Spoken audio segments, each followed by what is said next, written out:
Assalamualaikum warahmatullahi wabarakatuh.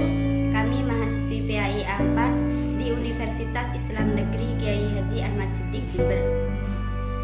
Kami dari kelompok 12 yang beranggotakan Lailatul Qomariyah NIM T 2019-1161, Siti Aisyah NIM T 2019-1165, dan Silvi Nabila NIM T 2019-1192. Kami di sini akan menjelaskan tentang facilitating learning, yaitu perspektif proses belajar mengajar, teori behaviorisme, kognitivisme, dan konstruktivisme.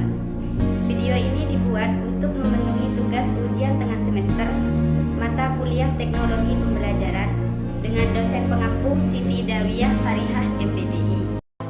Saya Silvi Nabila, NIM T 2019-1192. Di sini saya akan menjelaskan tentang teori pertama, yaitu teori behaviorisme. Teori behaviorisme menyatakan bahwa belajar itu merubah tingkah laku. Dan para ahli-ahli behaviorisme mengatakan bahwa proses belajar itu terjadi apabila tingkah laku siswa sudah berubah. Apabila siswa belum merespon, maka tingkah laku siswa tidak berubah. Maka hal itu belum dikatakan belajar. Dan di teori belajar behaviorisme ini, apabila tingkah laku siswa belum berubah, maka akan berlaku sistem hukuman. Meskipun berlaku sistem hukuman seperti ini, bukan berarti teori behaviorisme dapat dipandang buruk. Karena dengan adanya hukuman tersebut akan membuat siswa jera dan membuat siswa untuk belajar lebih giat lagi.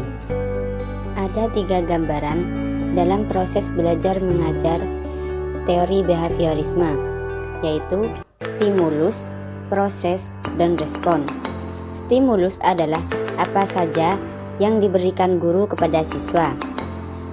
Proses adalah proses belajar mengajar berlangsung. Sedangkan respon adalah tanggapan siswa terhadap stimulus yang diberikan oleh guru.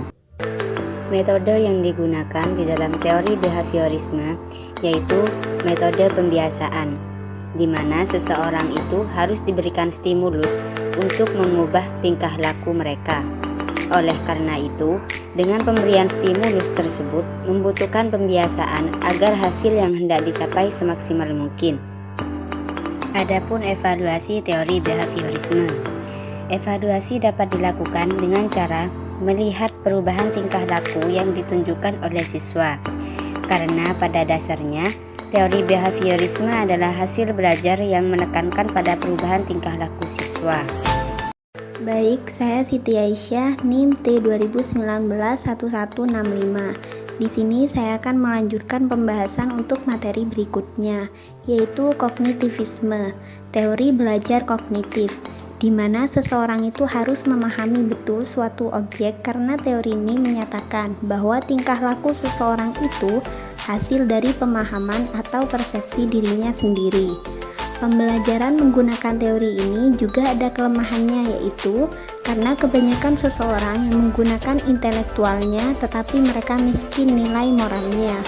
Metode yang digunakan dalam teori ini adalah metode praktek, di mana praktek ini mengedepankan intelektualnya. Jadi, harus diberikan kebebasan yang luas dalam mengembangkan kualitas kognitifnya. Dengan memahami konsep belajar demikian, maka evaluasi yang dilakukan pun berbeda dengan behaviorisme. Dalam behaviorisme, evaluasi dilakukan setelah pembelajaran selesai dan bersifat individu. Namun, dalam kognitivisme ini, evaluasi dilakukan tidak harus menunggu materi pembelajaran selesai. Dengan kata lain, di tengah-tengah kegiatan pembelajaran, guru sudah bisa melakukan proses evaluasi. Jawaban yang dibutuhkan pun tidak terbatas pada satu jawaban pasti. Akan tetapi, siswa dapat lebih kreatif menjabarkan pengetahuan yang dimilikinya selama ini. Saya Lailatul Qomariyah, NIM T 2019-1161. Saya di sini akan melanjutkan penjelasan dari teman saya, yaitu tentang teori konstruktivisme.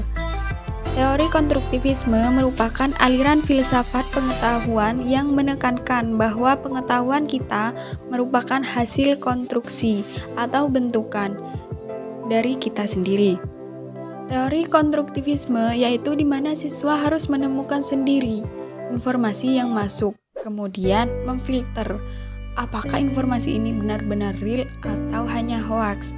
Siswa juga harus peka dalam merevisi suatu aturan yang sudah tidak sesuai. Untuk metodenya, metode yang digunakan dalam teori konstruktivisme yaitu pengalaman dari siswa. Ketika mereka memiliki pengalaman yang sesuai dengan apa yang dipelajari, siswa akan mudah mempelajarinya. Jadi, guru di sini hanya sebagai fasilitator dan juga mengarahkan siswa dalam mengatasi masalah yang akan dilalui oleh siswa dalam suatu pembelajaran. Evaluasi yang dilakukan hampir sama dengan teori kognitivisme. Di tengah-tengah proses pembelajaran, guru bisa mengajukan pertanyaan untuk mengevaluasi pemahaman siswa terhadap materi yang disampaikan. Cukup sekian penjelasan dari kelompok kami.